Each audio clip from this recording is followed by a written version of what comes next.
All right. This is part two, man. Part two? We did it before. This is my friend Prince, and we tried to do an interview now like a couple months ago maybe Okay. at the farmers market in Coconut Grove, but it didn't came out really well. So this is the real thing. This is it.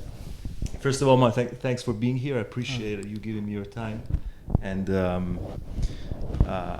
we met now maybe a year ago at the farmers market in Coconut Grove, and I just felt like you had something going on, man. Aside from your energy, you gave me this energy of a very experienced and interesting individual. So I wanted to know more about you and your story. So Okay. over the months we crossed paths at the market, but we never actually sat down and have like a deep conversation. So Okay. this is why we're here. All right. So we're here. So I want to know a little bit about obviously you, your story. I know you're from New York. Right. From Brooklyn. What used to be the Vanderveer Projects, now East New York Estates.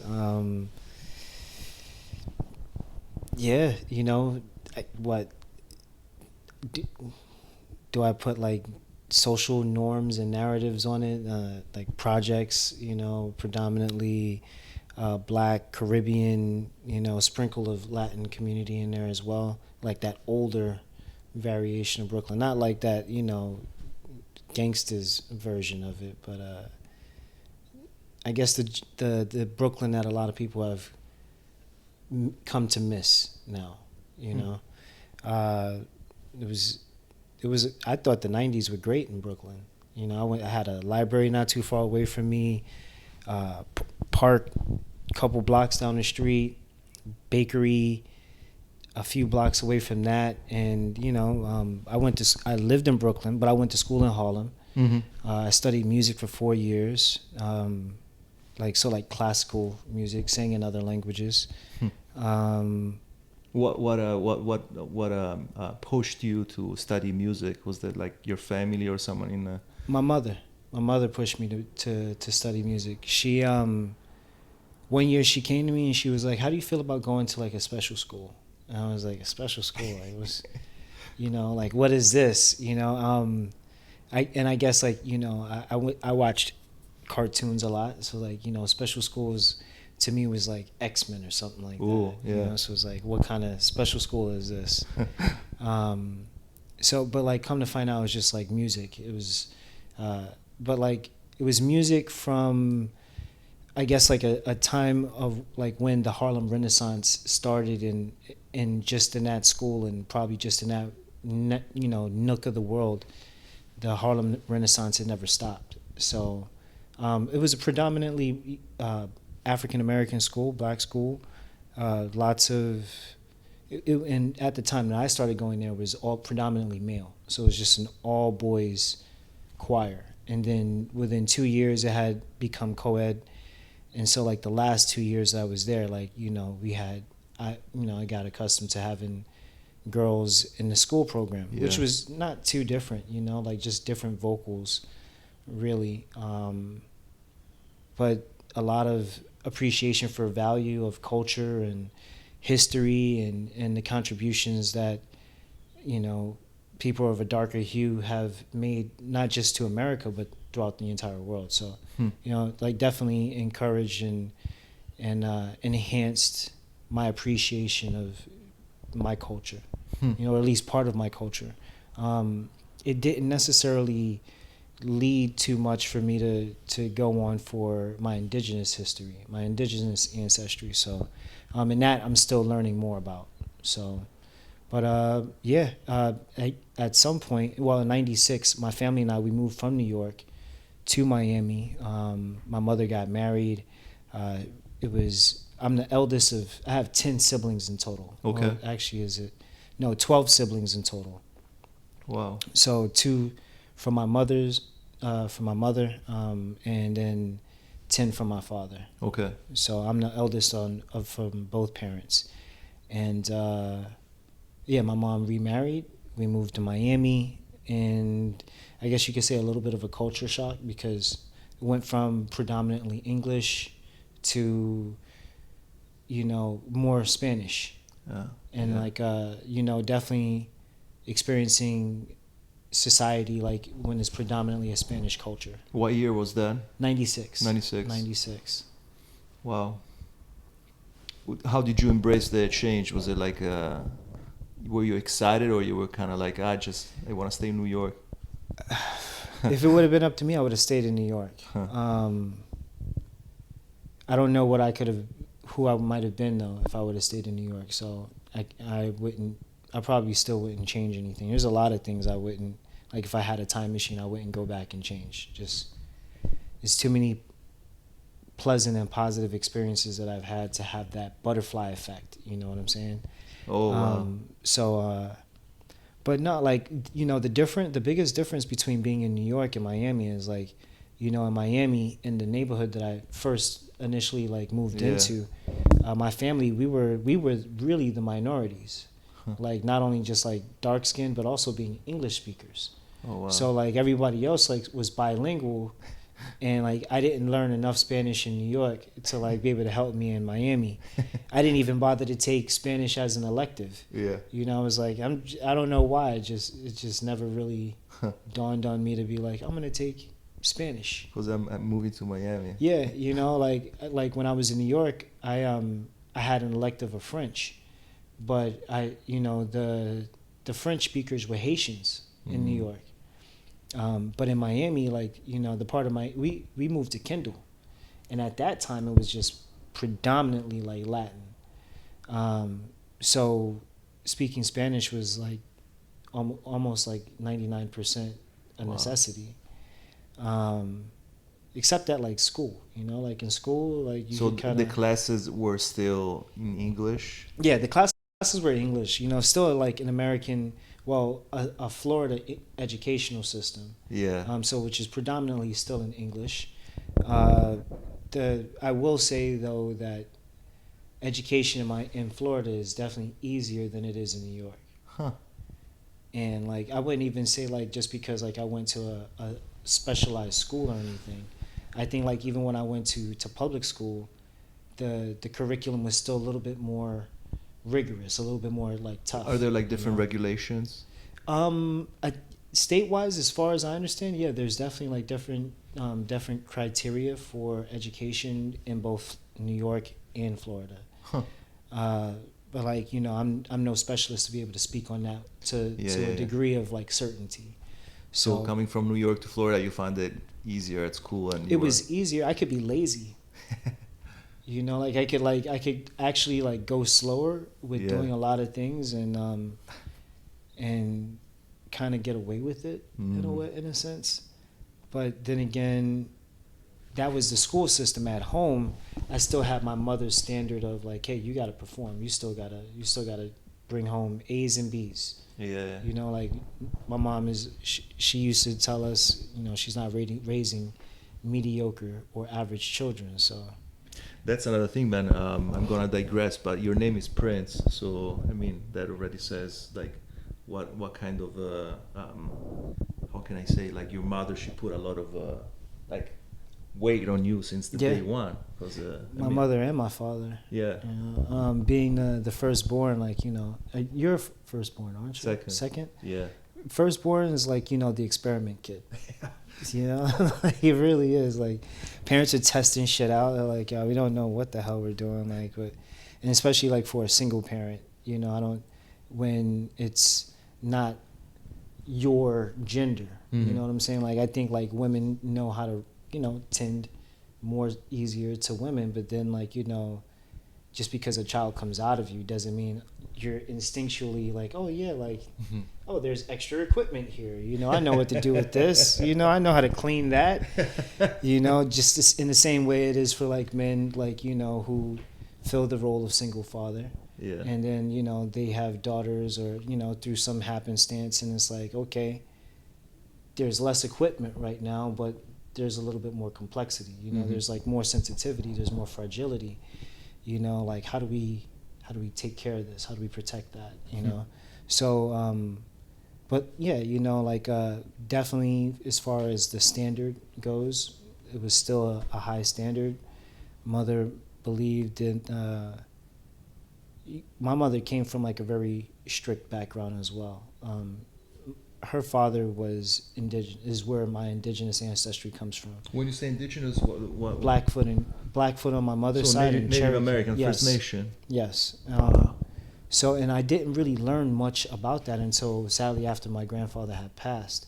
So, and that was in, I want to say 2011, the end of 2011, beginning of 2012, where I started learning more about my Native American history. You know, How did that change your relationship with yourself, your identity, your family history? well, honestly, like it kind of gave me more confidence in like some of the things that I felt instinctually biased towards. You know, like I'm not a rebel without a cause. I believe in rebelling for a cause, for something. You know, you've heard the expression, if you don't stand for something, you'll fall For everything. Yeah. You know, so the narrative that maybe many people of a similar complexion or darker may you know, retain or just like kind of gravitate towards is an ancestry of enslavement. Mm-hmm. And you know, I can trace my family history to freedom fighters, not people who were enslaved. And that, you know, that goes not just like from here in the Americas, it goes also to the continent of Africa, and then it also comes back here, you know. So just knowing that like my family they were either shooting at the motherfuckers who were coming here, you know, trying to steal their land, or, you know, helping others that look just like them escape, you know, the tyranny of slavery. Mm-hmm. and you know, the early formation of this country's years, you know. So for me, it encouraged me to be more not rebellious, you know, like, or against the system. Like, I'm for a system, just not for the system that doesn't look like me. You know, unfortunately, there aren't enough people who look like me that are more or less qualified to get into those positions of authority and power, to where we can change social narratives as well as, like, you know, the direction of history. Mm-hmm. So, but maybe that's another part of this conversation. Wow. Okay, man. Let's go back to Miami. We don't have like. I would like to ask you a lot of things, but at a certain point you decide to join the military. Yeah. So in high school, I wrestled in high school. My freshman year, I tried to play football, but I was like small. Mm. I had a little bit of like a growth spurt, but like I was like a chubby, short kid, you know. Yeah. I guess you could say I was like a fat, skinny kid for like my height and size at the time. But freshman year, like the first year or the first couple of months was like football season. So I tried to play football. I had speed. I just didn't have really the size. So I just kind of got the shit kicked out of me. Yeah. And but the wrestling coach saw me and was like, "Hey, you ever think about wrestling?" I was like, "No." And he was like, "Come to practice." So I went to practice, and like, you know, yo, man, wrestling is hard, huh? I dare say it's the toughest sport, and the only other sport that would remotely, in my mind, kind of come close would be water polo. Yeah, like water polo is definitely tough. Like, you know, like respect to everybody else. Because you're never still. You never have a like second to. In water polo, hell no. And the same thing on a wrestling mat. If you're sitting still, like either your coach is pissed off of you, or like you haven't done enough work. Like, you know, you're not trying to dominate your match, you know, or like just you're not trying to be the aggressor. And like that's just not. I learned through the sport of wrestling how to like become, like how to hone my aggression. Huh. At least in some regards, because definitely like without having a consistent without having like consistent male direction around you, or like at least like one that you grow up with to the time when you're in your adolescence, Yeah. and like having someone be like, look, you need to keep fucking going and don't stop, don't quit, stay tough, like without having someone like to really like instill. But I think like I still had that. Like my mom is like she's a tough little woman. My dad, crazy attitude. The stories my mother told me, he was a tenacious guy. Like he goes after what he wants. Even to this day, like when we do speak, I see some of my character in him. You know, not all of him, thankfully, but I see some of my character. I see some of his character in me, more to be specific. And just to be honorable to him. Can I ask you something But about yeah, this, man? So, because I relate to what you said in a sense that I also, my father was always kind of there in my life, but he never gave me that direction that right. you just said. So I relate with that a lot. Well, probably at the time you didn't realize that you needed that, Yeah. but looking backwards, you were like, oh, I wish I had, someone that would tell me, hey, do like this, don't do like that. When this happens, you do this, that. Um, how how do you feel about that? Like, how did you find that direction that we all need when we Yeah. were like teenagers? Well, I'm fortunate that I did have someone in my life who gave me some of that direction. Mm. So like before I had left New York, I had a strong connection and relationship with a cousin of mine, and he's like 17 plus years older than me. But like, fortunately, I had spent enough time with him to have like I can hear his voice in my head at times, like, yo, that's not man shit. Like quitting isn't, no, that's not what we do. That's not acceptable. So like I can, I do have that, even if that's just the template and the rest is just like me filling in for Mm. myself. I think like ultimately, regardless if you have a father figure or not, or some semblance of a father figure, the things that we aren't taught become the lessons that we learn on being like men, being fathers, being some component of masculinity, Yeah. uh, good or bad. But what I what happened in high school was I wrestled for like 2.5 years and was really good at it. In the third year, like I heard other people like, yo, are you applying for scholarships? And I'm like, apply for scholarships? Like I thought people just come to you, Mm. So then I learned that like I needed to apply in order to get attention. And at that time, I guess like I felt like looking back on it, I definitely started way too late. That's something that you do like in your sophomore year of high school, especially like if you're a high school athlete, and more than just an athlete, you're also like a student. Mm-hmm. So like I had a great GPA too. I'd say it was a great GPA. I had a 3.4, 3.5. So it wasn't like below average, and I wasn't like way above average, but for a student athlete with in wrestling, which is very demanding, like towards time. I How didn't. often would you train? Like twice a day, mornings and Well, afternoons? freshman year, I could get away with training like once a day, but like that was only because like my freshman year I learned what it meant to be JV or junior varsity, and then and junior varsity wasn't where I wanted to be my sophomore year, so it became not just training once at minimum once a day, like where I was just in the gym or like doing road work or what, Wow. but also going to tournaments. Like wrestling became like an all year round thing. Like I could go to a tournament every weekend. And so like, being around other young men who also had that same level of interest, like that shit was cool. But like I also saw like some of the brothers, some of the guys that I wrestled with, when they didn't know what to do, they joined the military. So like the end of my the end of my sophomore year, I got approached to go to do what's called like Sports Ambassadors of America.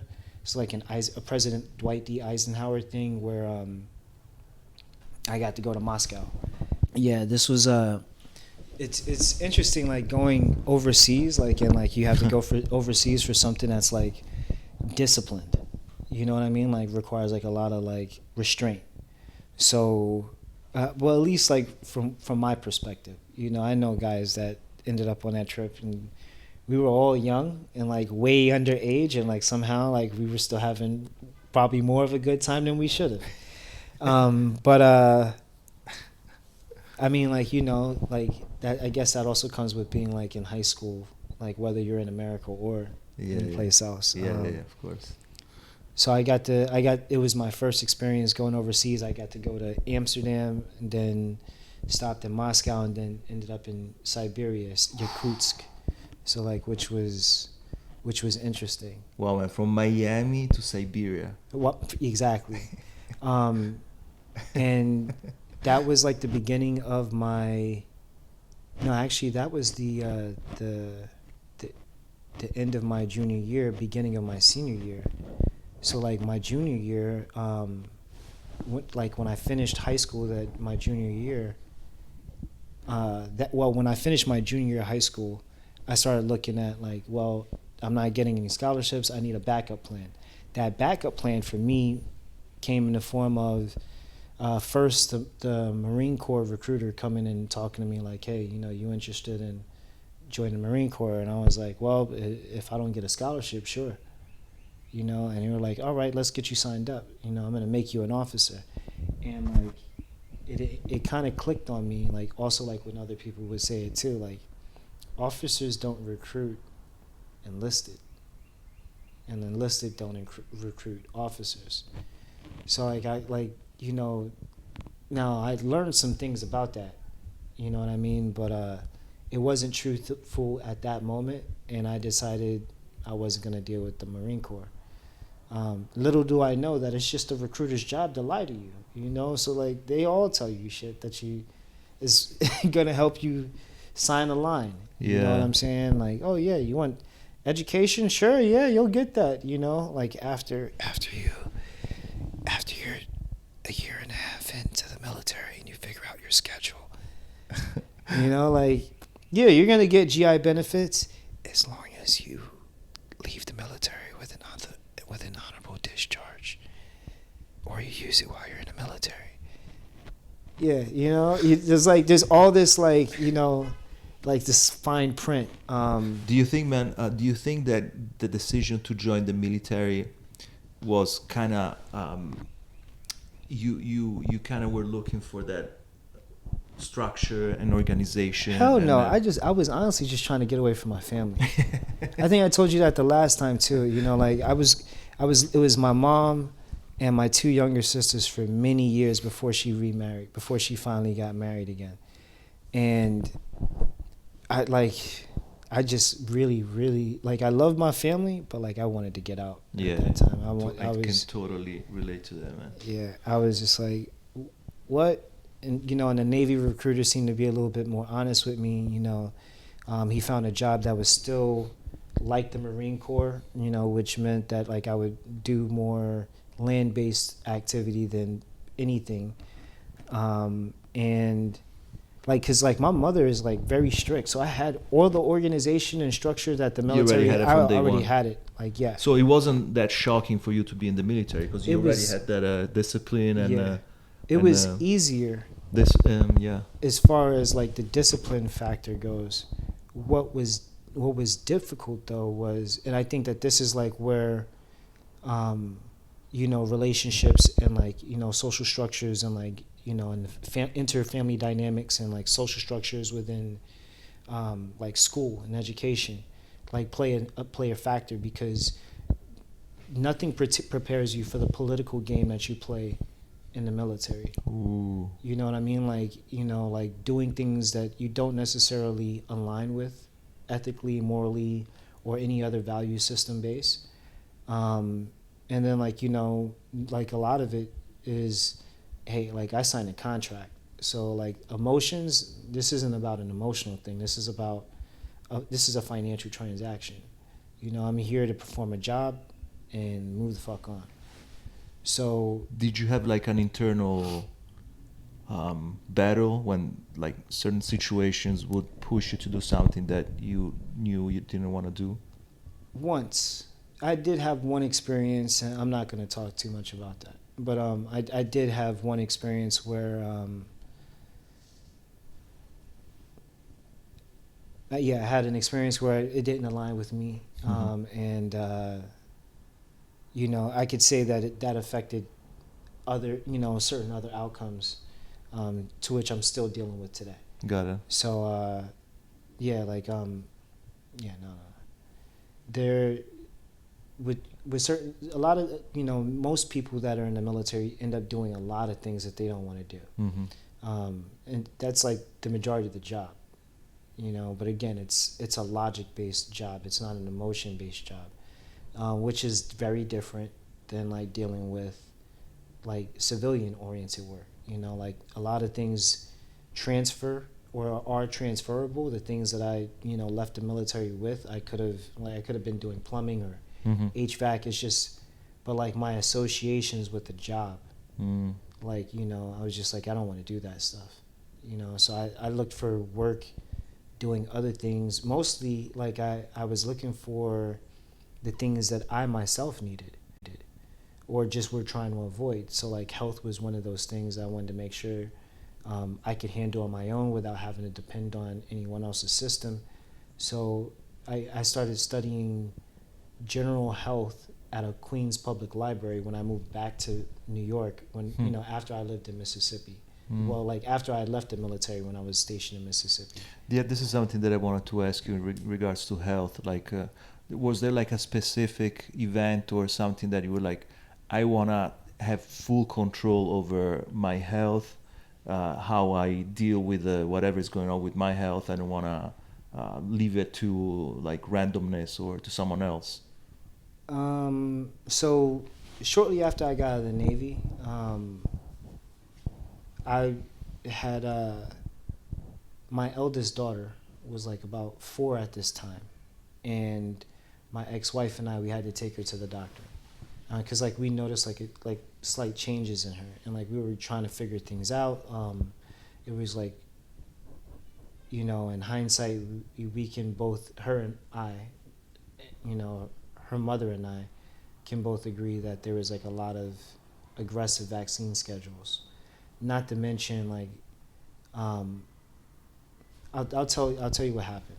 We took my daughter to go get, a checkup, and they were like, yeah, we got to do some more vaccines, and we were like, okay, but like in this period of time, like we watch her behavior change, and like we're like, something's not, something seems different, and they're like, yeah, we think your daughter might have autism. Like now the standards, the criteria that they use, like was like the metrics were weird, but like they based it all on just behavior, social withdrawn, and then they were like, yeah, that can be a number of different influences. It can be a range of like, things in the environment at home, things that you both as parents could have been exposed to, and so like on my side, dealing with plumbing, like there's a possibility of you dealing with like very toxic, waterborne illness,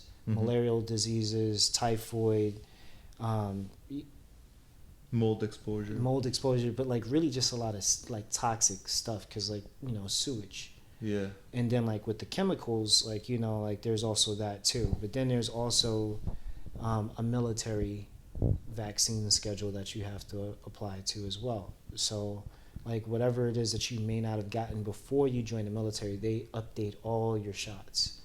They update your entire medical record. They make sure you've got everything that you should have gotten when you were a kid. And then now that's just me, but also her, my daughter's mother worked in the engine room of a U.S. naval vessel, which meant that she was also exposed to mild levels of radiation and a number of other carcinogens. So like looking at that, I was like, wow, like we've already been like exposed to a bunch of shit. and I was like, I don't want anything else like put in my body. And then like just also looking at what was like how they were saying, that it could have been anything that could have affected the genes, and like it just took forever to come out. Well, like I didn't necessarily like fully believe that. So like after I had left Mississippi, I seen Zeitgeist, the first one. Ooh. And like the first one goes like deep into like deep state, Oh my God, man. foods, the agricultural, like it barely touches on agricultural war and stuff like This that. was after 9/11. This was, yeah, 'cause I graduated boot camp the same week as 9/11. Huh. I watched the towers go down that Monday, and that Friday, I was graduating. And that like that was weird too, because everything was like high alert the entire week. And even in travel, they're like, you Yeah. guys aren't supposed to be in uniform, but here I am traveling in uniform. Hmm. Like it's just a it's just a really interesting and bizarre time. But So then you decided, I was like, I'm gonna have full control over my health, over what is going on, not only with me but my family. kind of sort of like I also like at this time, like when just after I got out of the military and before I saw Zeitgeist, like I was struggling like with like internal battles and issues, and like I found myself experimenting like with other things, and um like my body was no longer a temple like it was in high school, or like Hmm. during wrestling season it became a circus. Hmm. And like I was riding every ride three and four times. Hmm. um Did you have the awareness at the time? Like, a, did you have like type of connection with your own body, and you were like, something's going on? a mild one, like which like later on influences like my perspective on health too, because I realized that like when people experiment with recreational substances, Hmm. they also experiment with becoming like their recreational pharmacist or physician. So like like in order to create balance like between Mm. your abuse or your Hmm. recreational use, like so like an alcoholic might drink a lot of water, but then like they go crazy on a Hmm. binge drinking. um Same thing like with other users. Hmm. Like so I learned how to like balance my equation, so to speak. Got it. And it actually started making me think about like some of the foods that you see at gas stations, Yeah.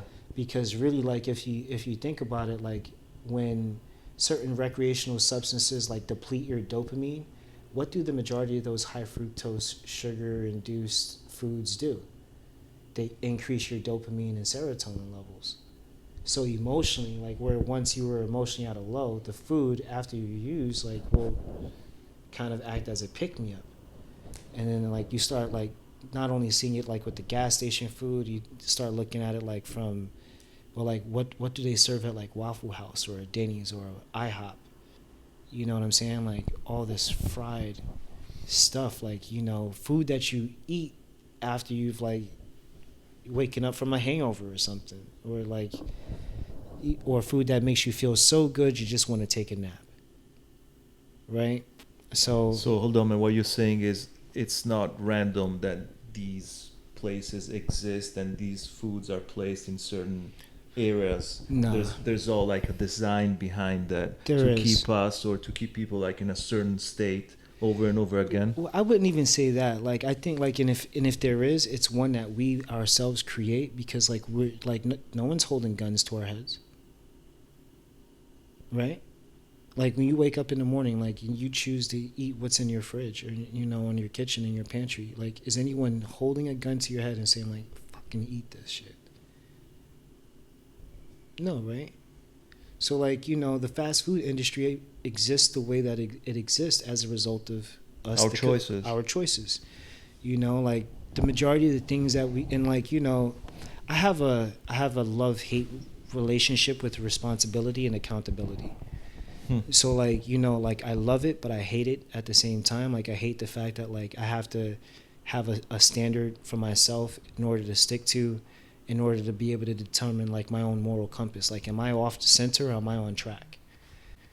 And like I I use that same lens to look at society.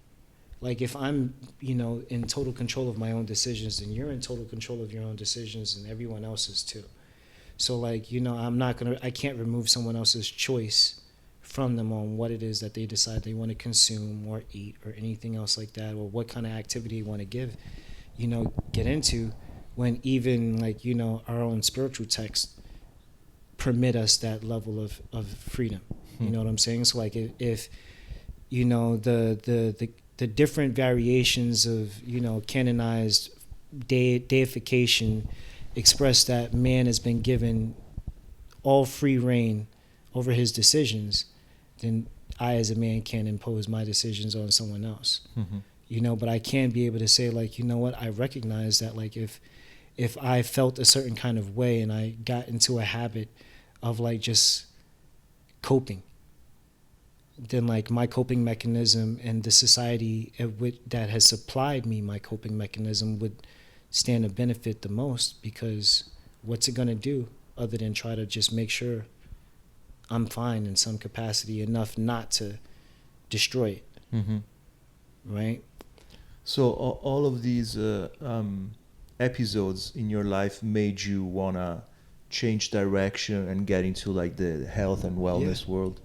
I definitely feel so, like and again, maybe not even like for any other purpose outside of myself, but like it started with me first, and like seeing like what it was that I was missing or what I needed. And then, coming to the realization, because there's a hierarchy of needs, but like there's also stages of behavioral change, right? Like I think that for the most part, most people are in the state of contemplation where they're thinking about making changes, but they haven't like said, okay, like I'm going to make a change, and now it's time for me to start researching and understanding. I wouldn't, like, you asked the question in the first part of it, like what was that Matrix wake up moment for me? Like I don't ever really feel like I had a Matrix wake up moment, because like from the time that I was young, like the things that are the opioids of the masses, I was like I don't believe in. So someone opened your eyes on that, or it was just just personal experience. You must have been switched on from the beginning, man. Because So like I like I told you before, I wouldn't change anything in my life. Just because like to do so would give me that butterfly effect. We don't know what we change in the relationships, and like someone even asked me to like ponder or think about a world that existed where like I could still have the same people or the same soul ties and connections and relationships, but like maybe without like some of the grief that comes along with it. And I was like, too painful. I can't, my brain couldn't even conceptualize it, but I grew up without my father being, my own biological father being present. My sister's father was an abusive man. He hurt my mother, he hurt my sisters, he hurt myself. And my mother met him in a church that we lived across the street from, that knew he was dependent on drugs, emotionally and physically abusive towards my mother. But like the question of like why does God allow bad things to happen to good people? Like I was thinking that from a very young age. So and I just watched, and I was to me, like my mother became the best representation of what it meant to be a Christian, like, or like someone who could continuously forgive, just a heart full of love, Wow. And but watching my mother go through those things, I was like, yo, I don't want no parts of that shit. Like that whole like, oh, I gotta suffer and sacrifice, and in my own way, like I adapted certain parts of that, but just not in the way that she allowed life to deal with her, So like I will say that like the military and a lot of my other life's experiences and the choices that I made helped to shape me to even especially the military helped to shape me into someone who's like not afraid to be like, yo, I'm not under contract to you. You don't Mm-hmm. own me. I have no obligation to you. Mm-hmm. So like if it doesn't vibe with me, like fuck that. Mm-hmm. Like but like, it took me a long time to like get to a place where I was like, you know what, why am I trying to be compassionate in a world and in a society that is in itself like in need of the same compassion, like, and not to say don't give that compassion, don't give that love, but like there's a lot of hard shit out there, and like we got to be just as hard to love people and things and the reality of what we deal with, um, to see a much bigger picture. Remember, like I kind of said it a little bit, like I was like, I'm not against the system, but I think that like we need the right people in power and position of authority and power to in order for us to have, Mm-hmm. so I don't like the system, but again, like if I was going to change it, like one, we can't destroy the society as it is now, because like if we do, like what are we replacing it with? And whatever it is that we decide to try to replace it with, eventually we return back to the same thing that we found ourselves destroying in the first place. So to say that we need, to destroy and demolish and deconstruct the entire system is a flawed logic. Hmm. Instead, we have to reevaluate it and see like what's actually functioning and what actually works, and like remove the parts that don't and have like absolutely no place in the society. Now, doing that though, like just also means that like we remove the democratization of humanity. Like we remove like personal choices, because like, hey, like what's good for us as a whole is not necessarily going to make us individually happy. Hmm. So, and it's just like, well, like, how do we make peace with that concept? If you look at like today's world and society, man, because we're more or less the same age, and I feel the world has changed a lot in the last Yeah. like 30 years. Even like values of people and people, what they believe in, what they stand for. Right. What am I going to? What do you see? How do you see the world today? Like relationships and the role of man in society, and like the division in all like different aspects of societies. Well, I mean, like, Is the world really are we talking today, or are we talking like, like our perspective of the world today based on like, the world we were introduced to? I'm talking about today, the world that it Okay. is today. Then in today's day and age, we would have to first start by defining like what it means to be a man Hmm. or a male or biological males, right? Like why? Because that's the day and age that we exist in, and for better or for worse, it has its pros, like it demands from us our own deeper levels of reflection and introspection, and like uh, personal audits, emotional, intellectual, um, just what's the word I'm looking, I guess, like utility and fashion, right? Like because there's a lot of it is like based on purpose, like what is the purpose? So but like if we start there, then it kind of becomes so broad of a topic to discuss about like our own individual personal perspectives on where we are in the world, when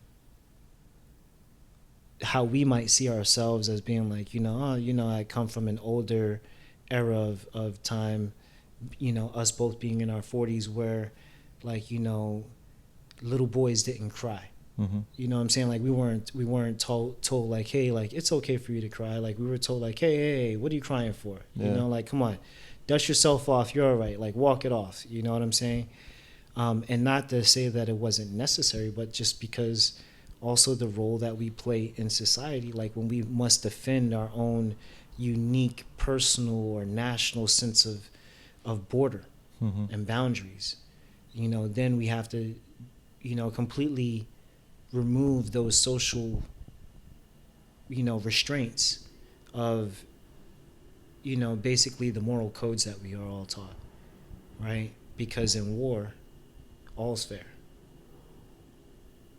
right? Like so, the Ten Commandments have no relevance Hmm. on the battlefield.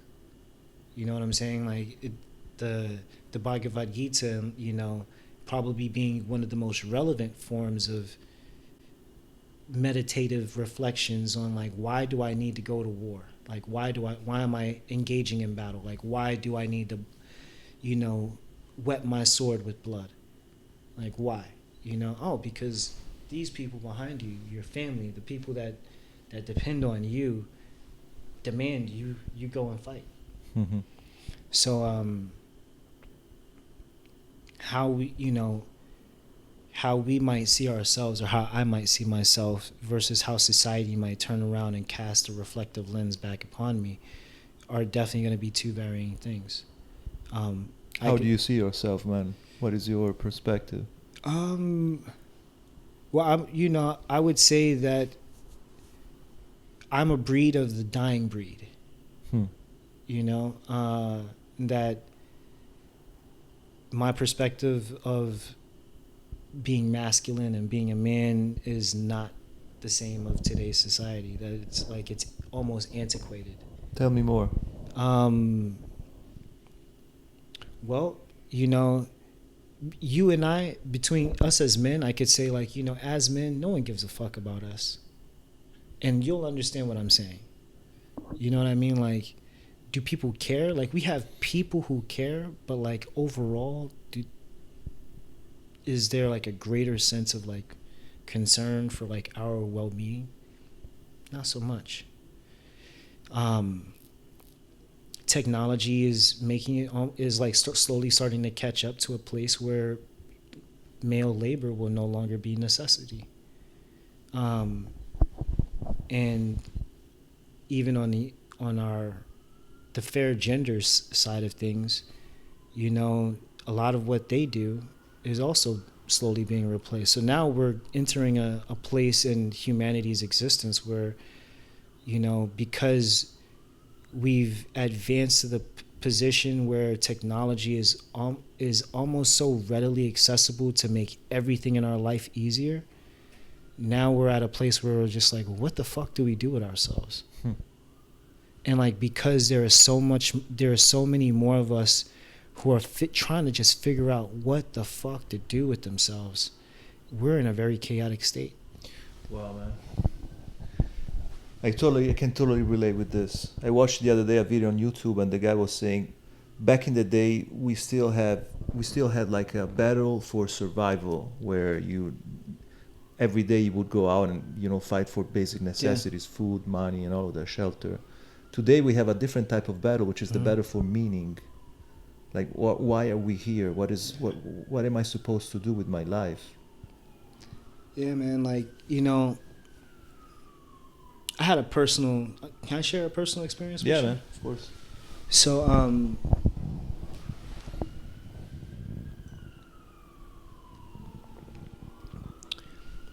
there are times where I wake up and,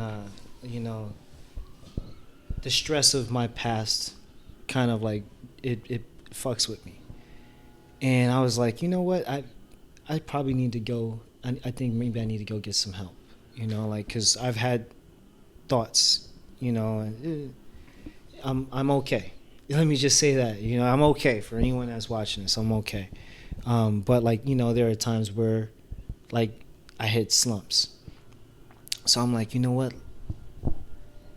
I know I'm not feeling that well. I should probably go to the VA. Mm-hmm. So, like, because, like I mentioned before, like, there are things that I'm still battling. And, like, I want things right so that way I can move on with my life. So I decided to start fighting again. And as I'm driving on my way over to the Veterans Center, like, I'm feeling, like, overwhelmed. I'm like, what the fuck is wrong with me? Like there is nothing wrong with me. This is just an emotional thing. Like, and I'm not, like, what is it that I don't feel good about? And I'm like, you know what? Like, this is good that I'm going to the VA hospital. So I get in there finally, and, like, I'm there for almost 2 hours, and in comes somebody walking, and I hear, Bravo Zulu, 1 2 3 1 2 3 7. I'm just here, former airman, former air ranger, reporting his order, and like this guy is talking, he's just taking like short steps, and I'm like, what the fuck was I complaining about earlier? Like, I don't know what the fuck he's dealing with, but that's not me. Mm-hmm. Another dude sat down right next to me, drops his glasses on the floor, but like he's folding up a walking cane, and then he's like, "Where are my glasses? Where are my glasses?" And I realize, like, wait, like he's for real, like blind, but like he's walking around like as if like he needs glasses. He's got a little thing in his ear that's reading to him what's going on the screen, and it took me like a couple of seconds to realize, what am I fucking complaining about? You know what I'm saying? Like, we're struggling with just figuring out our own purpose. You know what I'm saying? Like, for what? For what? Like, what is it? What do we become when we're like, now in a position where we're like, you know what? I'm not a man today. I'm a woman. Oh, why are you a woman? Because I feel like it. Yeah. Like I'm fluid. We can, now you can, and this is a personal opinion. It's too easy to become anything that you want. And because it's so easy to be whatever you want now, you can't be anything. Because there's just too many options for people. So it's like, and unless you have some form of socially imposed form of suffering,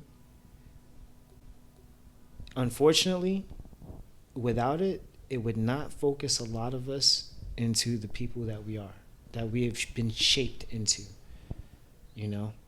like for whether that means being an immigrant or being someone who's not an immigrant, but like, had to suffer from the benefits of that, that immigrants are able to receive, like it's a weird fucking world where, like we want things for people who aren't from here, but what about the people who are from here? Of course, man. Like there's so much to contemplate that it's like, it's like Mr. Nobody. Oh my God. You've considered every possibility that you just become inert.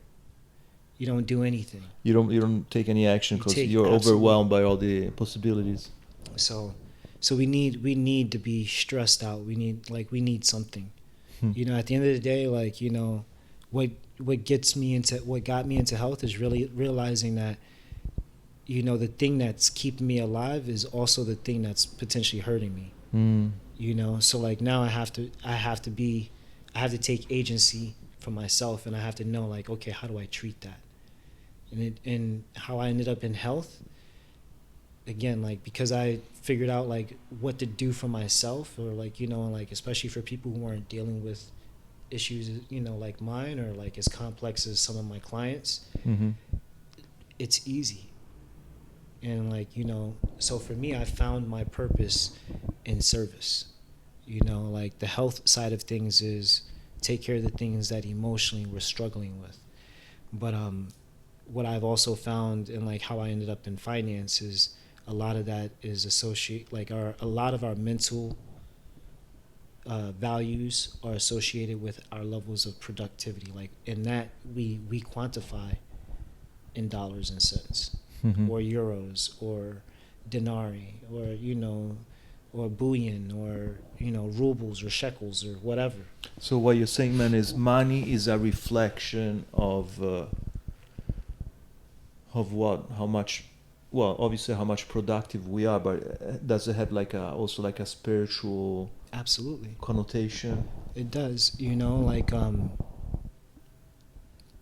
so like when you look at even like the Bible, or you look at the Quran and the Torah, or even any other book, like spiritual book of personal evolution, they talk about like a system of wealth. And like, well, like having abundance in spirit and everything else like that. Well, but when you read these stories, or when you look at like what what occurs with Krishna, or what occurs with Arjun, or what occurs with the prince, who becomes Buddha. Like, they had this abundance and they had this luxury that they didn't realize that they had. And then once they realized that they had it, they were like, oh shit, like, everybody who hasn't had what I've had has been suffering this entire time, and I've been shielded from this level of suffering. Ooh. So like, because I've been shielded from this, like, what can I do to help others? Like, and what do they end up doing? They leave the comforts of the palace, and or like, even in the iconography of Jesus, like, he comes from a wealthy family. A lot of people may not agree with that, but like, if shelter is an important thing in a time when, like, everyone is easily, subject to the elements. You don't have central air. What's the next best thing to, like, central air conditioning or central heating? Just a structure. So to be a carpenter and build door frames, know how to build block, or like, just to how to manipulate those elements to, like, Jesus came from, even on just on an earthly level, he came from wealth. That's a very interesting perspective. I never contemplated that. Yeah. I mean, like, and then when you read more of, like, his story as a child, like, if your mom or your parents took you to a lecture at a college, right, where you as a child are arguing with professors, would we say that you had a very poor life? Not at all. So, like, in my own personal reflection, like, the places that my mother helped me to be at, where I was able to debate and, like, build skills and learn lessons and these different things, like, it follows kind of like your narrative of, like, just having these conversations where people are in touch with their own hero's journey. Like, and it's not a messiah complex, it's not a God complex, it's a recognition of, like, well, when we look at the archetypes that exist or that have the most notoriety, when, if we wanted to be like someone else, being able to see ourselves in someone else's experience or in their suffering, and being able to know that, like, hey, I went through that suffering and I was able to get out of it. Here's your salvation. You know what I'm saying? So, yeah. Wow, man. Thank you for sharing all of that. No, thank you for allowing. On a more practical level, what have you learned in this, like, wellness health journey, that you didn't know before, that has changed your life? I don't know, like, specific treatments or activities, or I don't know, foods, or anything that you were like, wow, this as being a game changer. Because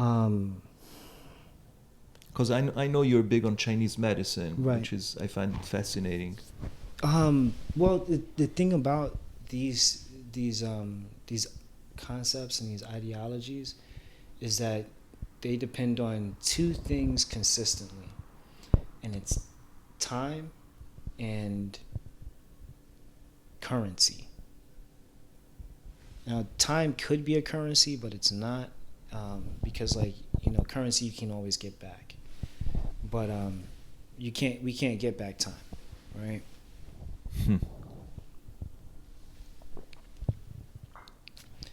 The thing about both, though, is that, like, the earlier you start taking advantage of the time that you have and the currency that you have available to you, whether you're, like, saving up for it or, like, you're spending up for it, the earlier we start applying these two consistent things for the rest of our life, it'll be easier. And, like, the other thing that I've learned is people want things to be exciting when quite frankly, by design, we're made to deal with boredom. Like, just sitting here, like if we sit here long enough, heart rate drops. Like we enter that parasympathetic state.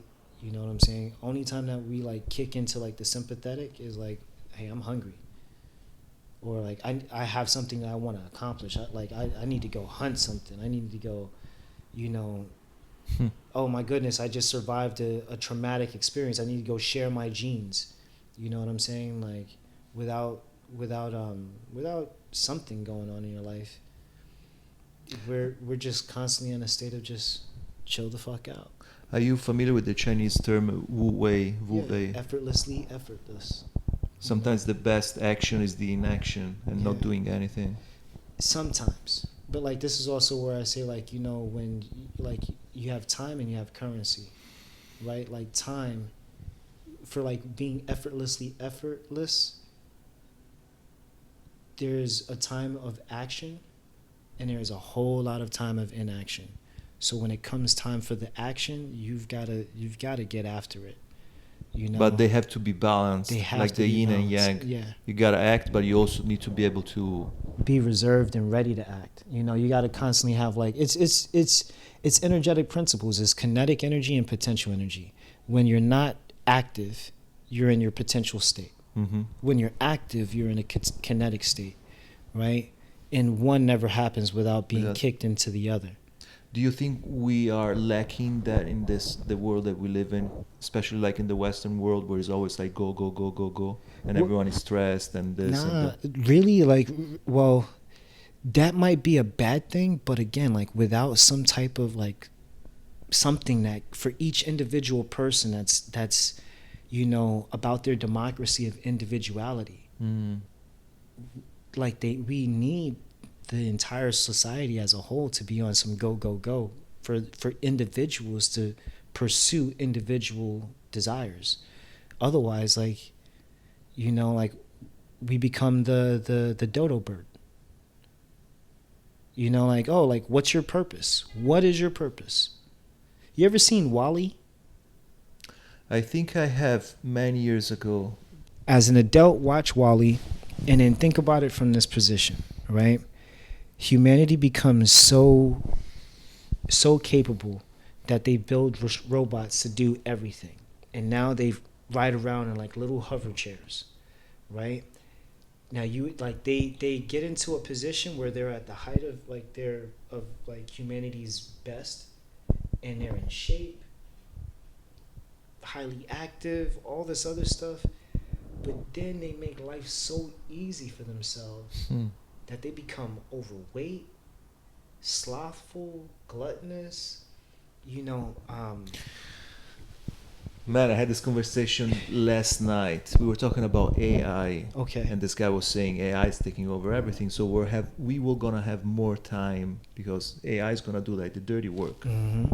And he was like, "Is that good or bad?" There's a lot of good things about AI because you're not gonna do the tedious little things. For the vast majority of humanity, AI is bad. Because like you've heard of the Pareto principle? That 80-20? 80-20 rule, right? It's an economic concept, right? It simply just means that like 20%, 80% of your productivity comes from 20% of your workforce, right? And that also is reflective in our economy. Less than 20% of the global population produces over 80% of the total economy. That's crazy.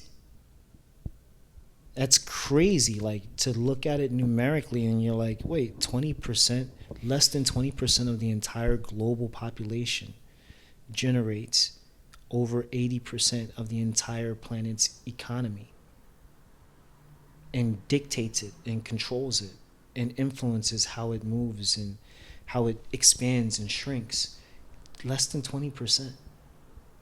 So like here it is that like if the vast majority of society depended on AI to make life easier, it would make humanity regress. We would regress. We would look for and look at the results of the world we live in which is far safer than it's ever been in humanity's history. Like, yeah, we've got war and we've still got people killing each other, but is it at the level of like what it was in the 1800s or No, the man. 1400s? You're hungry, you just order fucking Uber Eats, comes here. Come on. It rains, you stay home. Right. You don't have a car, you get Uber. You have a problem, you go to pharmacy or the hospital. Even to be homeless is a choice. In our society, to be homeless is even a luxury. Right? So like now, when the vast majority of humanity's needs can easily be met, right? Like, I mean, like, look at our spiritual institutions. Like, you know, most people treat God like a genie, like a wishing lamp. Please give me the money. Please take away this. Please don't let this happen. Please let me have this. It's a wish. Mm-hmm. It's constantly like, you ever seen the Never-Ending Story? Yeah, of the course. Second one, not the first one. The second one. I definitely seen the first one. Okay. In the second one, they have wishes, and they're running out of wishes. So then they're like, yo, well, how do we, like, you know, we're back to the same problem we were in the first one, where we're facing a nothing. We're losing imagination. Like, what happens when we run out of wishes? What happens when we run out of wishes? Like, you know, here's the thing about even the first one, the Never-Ending Story. What's humanity's biggest fear? Nothing.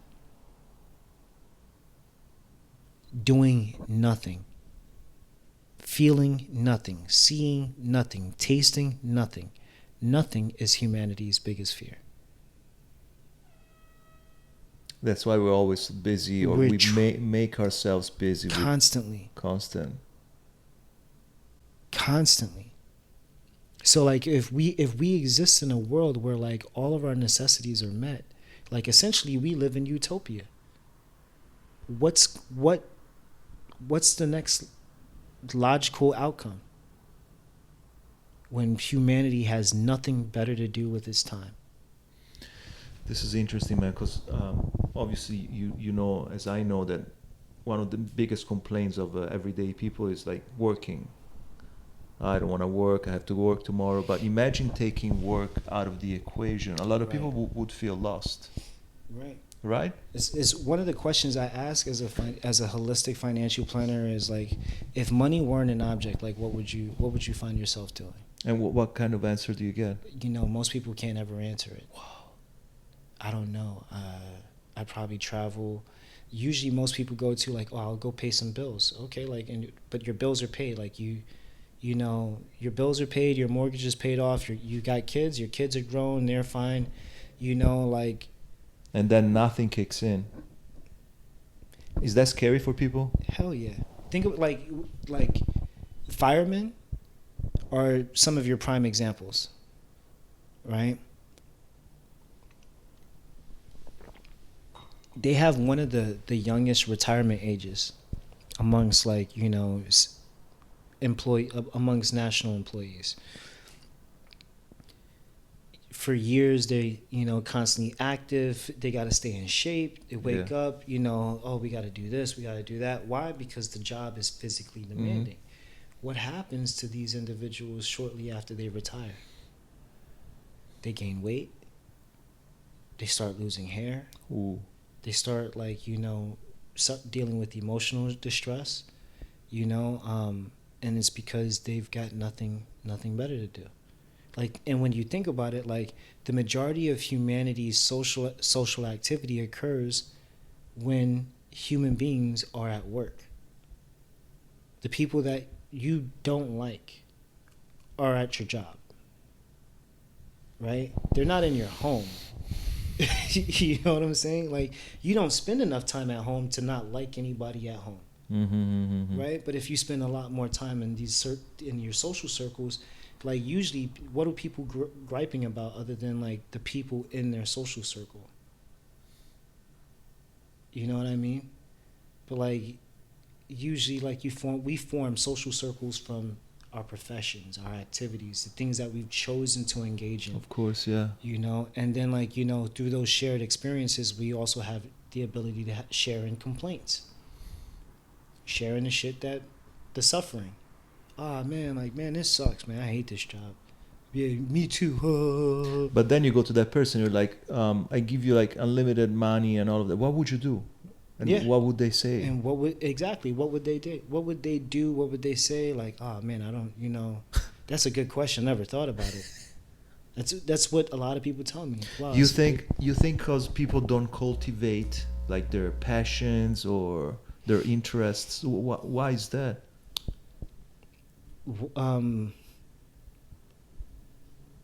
Possibly because the things that most people would want to do to make themselves feel good would not make them any money. So they don't cultivate them at all. No. The things that you're passionate about, like, you know, think about your own life. The things that you invest so much energy and passion into, does it pay you, like right now? Does it pay you out? This thing, man. Yeah. Right? But I know this is one of my passions. Right. But it feels good. Yeah. Now, the economics of it don't match up though. Mm-hmm. The income isn't matching the output. Like, you got a serious setup here. You know what I'm saying? Like, but the return on it right now doesn't match the amount of energy you're putting out right now. So what you're saying is the majority of people, they don't even contemplate or explore these venues because they know they're not gonna get any financial return, so they don't bother. Right. And so like they don't become financially vested or just like look for like some type of emotional equity to enjoy, you know, more than anything else. Like, you'll keep doing this because there's a lot of joy that you get from, you know, sitting down and being able to like share it in someone else's life experiences and like, you know, look for connection, you know, look for the commonalities, you know, and without, but like, you know, but like if you were interviewing people who had no like intrinsic value, you know, who hadn't experienced things that, you know, the everyday working person can relate to, then like you'd be, you know, like, what the fuck am I doing? You know what I'm saying? Like, and think about it from like, you know, if you were a journalist on CNN or one of these other, you know, stations or whatever, like, you know, when you look at them or you look at their lives, do they look happy? Like, I mean, you're at the height of your field. You know what I'm saying? Like, and I'm pretty sure you're getting paid handsomely for it. Yeah. But like, you know, are you happy? Are you fulfilled? You know, so like one of the things that like has been important for me to bring up in conversations with people when they don't know what they would do is, what about becoming generous? What about generosity?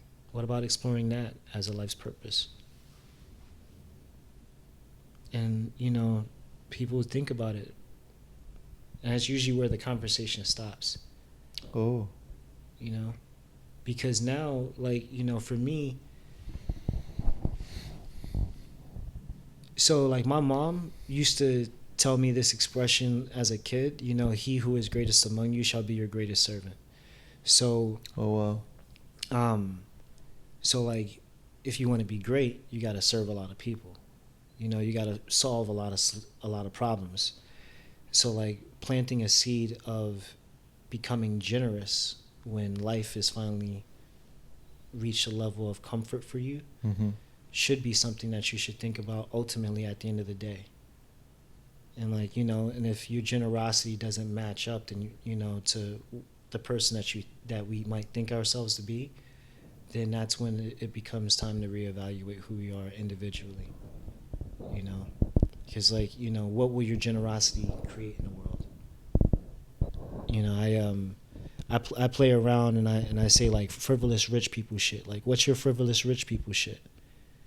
You know, like when I think about like having unlimited capital, I think about like doing shit on the level like Elon Musk now.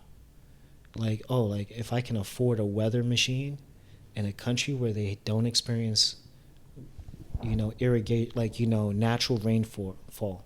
Mm-hmm. Oh, we're going to Namibia, we're going to parts of Kenya, we're going to parts of Ethiopia, we're going to parts Yeah. of Arizona, we're going to places in So Detroit you want to and have an Michigan. impact. You want to have a positive Hell impact yeah. on the world. Yeah. I mean, like when you got so much, when you have unlit, like again, I'm removing the boundaries and the limitations on how generous you can be. Frivolous rich people shit. What are you gonna do? Like me, and like, I think about it from a position of like the things that I'm interested in. So like Paul Stamets, one thing that I read once was he had developed a strain of mushrooms that that consume oil. So like if there was ever an oil spill, they could like release this strain of mushroom and it would sit on the ocean, and like it would just eat this debris. That's amazing. And I was like, that shit is. I would buy a bunch of spores. I'd buy a bunch of spores and like Wow. like start probably in a way that some people might disagree with. I would what's to stop us from terraforming the planet in a way that like benefits the planet and us at the same time. Hmm.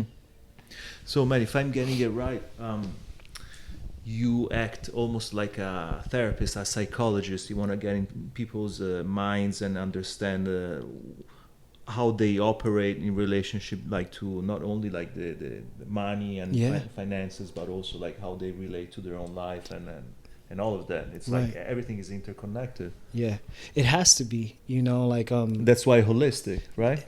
exactly. That's why holistic. I think about like I'm starting to study trading, Mm. and really like to me now it's like I'm calling it just trading theory, because like until like you find a trading strategy that actually works, like it's all theoretical. You know what I'm saying? So like I've been introduced to like the Fibonacci sequence, Mm. and then I think about like just like interceding lines. So I'm like, oh, like it's a spider web. It's a Fibonacci spider web. So you're trying to figure out like patterns. Yeah. Damn, man, that's So some beautiful mind type of shit. it is, well, but TCM, traditional Chinese medicine, like is all elemental. And so like like it, like in our progress, like in humanity's progress, like when in moments when we're suffering, we return back to nature to look at like what nature lends us as wisdom and experience. So like this is like the interesting thing to like see what's going to happen with AI and how it's going to force us back into being organic beings again, or like like where we have to reevaluate the way that like our architecture is structured and how it Oh my hurts god, man. Yeah, the it's another environment. incredible conversation. You know what I'm saying? So like there like all these different things, you know what I'm saying? Like, and in order to become like incredibly generous, like you have to become like more educated. You have to have a bigger imagination. You have to like, so like everything from like, you asked the question like what's the relationship with money? My relationship with money as a kid sucked. I watched my mom spend more time outside the house. So like for me, like growing up and like even up until recent years, it's made more sense for me to be away from my family to be able to generate money, simply because as a child I was indoctrinated in seeing like, hey, what's overtime? Overtime is time and a half away from your family. Mm-hmm. You know what I'm saying? But like, here's also the very, very beautiful and interesting thing. Do you know who the new class of future millionaires are? The investors, crypto. Fuck no. And I think this is probably like the best place for us to stop this conversation. Mm. But it's the society's basic engineers. It's the plumbers, the HVAC technicians, it's the construction workers. All these jobs that are so labor intensive, where like, remember, technology hasn't gotten to a place yet where we have drones dropping steel beams. What about 3D printers though? Oh, 3D printers, like yeah, like, but look at the technology right now. You know what I'm saying? Like it's going to be expensive to create 3D printing machines so large and massive to where like they're building the types of like we're just starting to get into that level of Ford-like productivity where we have the assembly line to create that.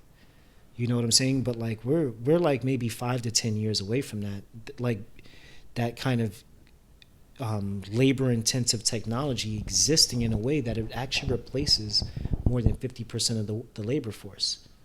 But you can't replace 50% of the labor force yet, right? So these basic jobs, these HVAC, that's the shit that I didn't want to do when I got out of the military, is now a job. Like electrician, all those jobs? All of those jobs. So you can make like serious money?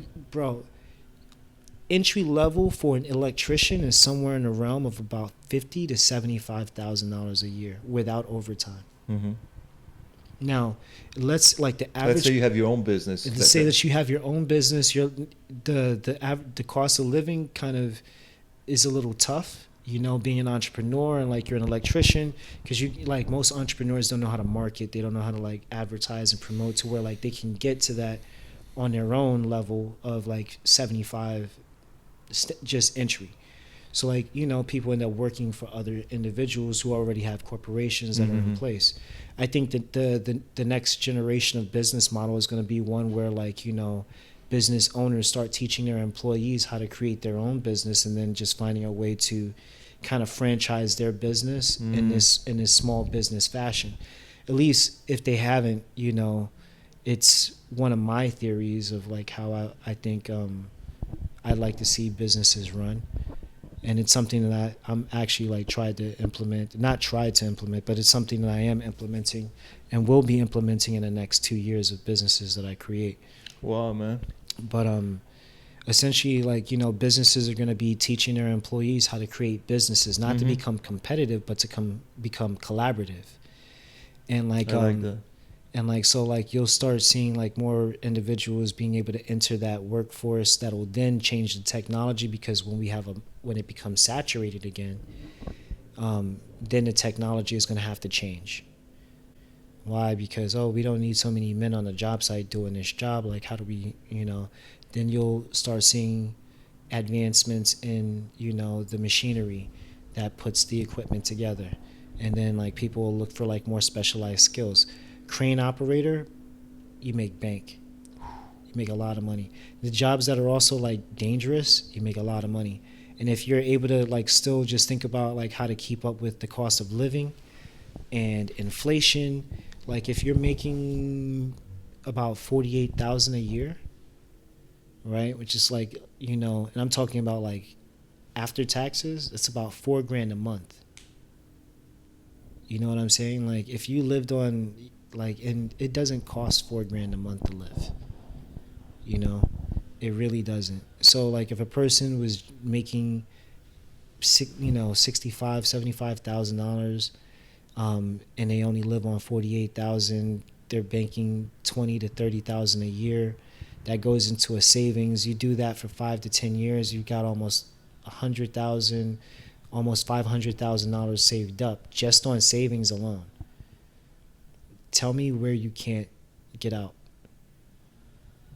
Tell me where you can't like get to a place where you can stop working for other people and then focus on your own life and then become incredibly generous. Wow, man. You know, and then like also do that like healthy, because like it doesn't, for me, it doesn't make sense for you to help you get millions of dollars in the bank and like, you know, your health is shit.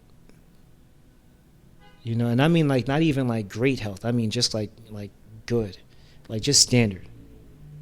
You know, like can get up, walk down the stairs, come back up the stairs with groceries, you know. The basic stuff. Yeah, basic stuff, you know, like the things that we get afraid to do as old people. Like if, you know, like fall. You know what I'm saying? Like is your body, like we work these muscles out, but how often do you throw yourself on the ground? Or work your balance. Right. Like how often do you do that? Just to be like, okay, like I developed these muscles, but like are they prepared for me to fall? Yeah. Are they okay, I can get up, you know, like the vertebrae is still strong, the bone density is still hard. You know what I'm saying? Like Yeah, I man. get up without Yeah. making noises when we get up and shit. I like, man. Do you? I noticed that you have the tendency to look at things from always a different perspective. So I'm sure that that is giving you like the edge over everyone else. And it seems like you're always curious about learning things. So Yeah. I like that a lot. I You always ask the reason why, and you always want to see what's behind, right? I do. I'm incredibly curious. Yeah. And then like interesting people intrigue me even more because I'm like, why'd you do that? You know, Yeah, I do like- exactly the same, man. What is Yeah. going on with this person? Yeah, especially like when you know that like you don't have time for their backstory or the character development. Like, hey, Yeah. like, you just made, I just watched you make a decision. Like, and I watched you process how you were making your decision. Like, why, what's that look on your face? What's related to that? Like, how many different thoughts in the vast number of nanoseconds that just elapsed? Like, what did you, and like, this is the beauty about humanity. Like, because every time like we look at a person, we're looking at them like go through their lifetime of processes to just make simple decisions. You know what I mean? So Let me ask you something, man. That's the last question, then we can wrap up.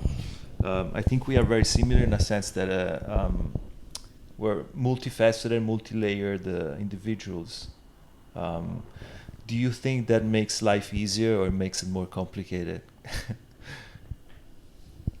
Because obviously, always asking the reason why, always being curious, always wanting to know what is behind. That's a lot of processing in the mind. Like what do you think about like that in regards to like everyday life and everyday activities? I think this conversation definitely flowed a lot easier than the first time we sat down. So this is definitely a much better conversation.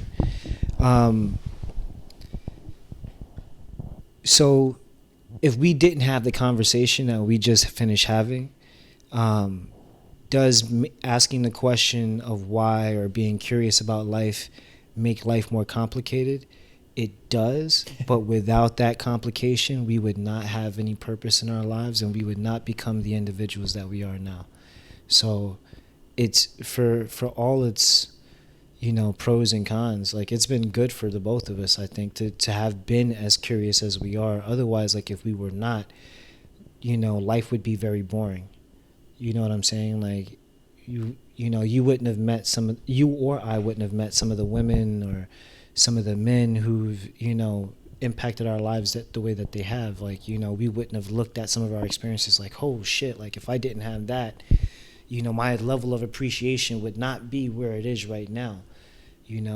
And thank God for the curiosity, because without that, like, we don't experience the little bits of danger that give us a little chef's kiss on life. You know what I'm saying? Like, shit's got to stay interesting. It's also different though for us when we're the ones making it interesting. Mm-hmm. So that means, like, it also, for its pros, it comes with its heavy weight and its burden as well, of like, oftentimes, the level of introspection and like reflection that you have for yourself requires a certain level of isolation.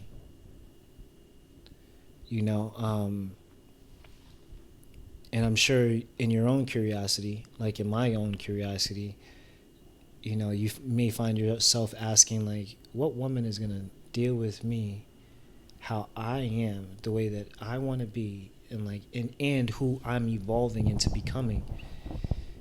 What woman is going to complement that? Like, is it even possible? So, even in our intimate relationships and like, the way that we prepare food, like the things that give us an appreciation for life, company, companionship, culinary art, we need the complication. We need the curiosity. Without it, like, I don't know who you would be if you weren't curious. I think we can think about some people that we both may individually know and also may, mutually know, and we might be like, damn, I can see myself being like this person that I know, but like I can see myself being like this person that we know if I wasn't as curious as I am. I'd be, like we might look at ourselves and be like, we'd be poster boys for fashion lines or something like that, but like with no substance behind us. You know what I'm saying? Just pretty looking eyes and blank stares behind it. You know what I'm saying? Like, and society doesn't need that. Society needs the men who are complicated. Society needs the men who are curious, because, we're also the risk takers. We're the ones that are prepared to fail until we succeed, and make something happen. And also, like, we're unafraid to be the ones to take the fault.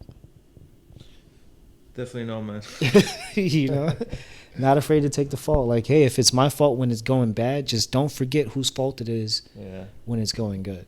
So thank you, brother. absolutely, bro. Thank you for appreciate sharing you.